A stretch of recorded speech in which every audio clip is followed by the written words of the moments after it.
Trôi lo barbo a trôi nó khua về lại hiền cần tuột lại mà tê cần chan ta chém mồ chính mi tuy hiền hơn đi ren anh ấy thấy đón lâu cần ngay chê sẽ cần hay loa từng khoa như lệ cắn nghẹn thế nắng toa nghe sang tâm tắc em đây à cần mang ngay mà để khá mình phải lên lệ lul rồi lại nên lên quỳ cần là khăm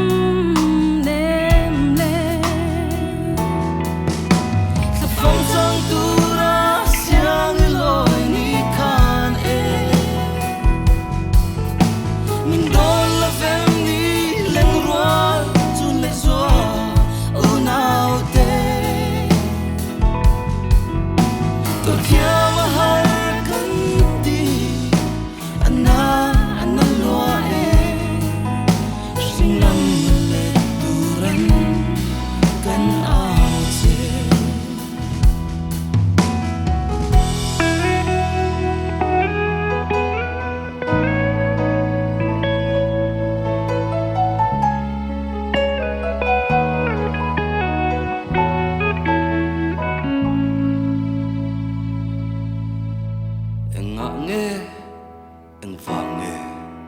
anh nghe chân mà ngày tu ni lâu yang à in chân lệ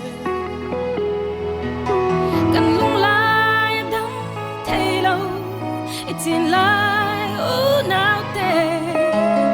cần nghe thầm măng là mạ tal mình sẽ rồi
mong cha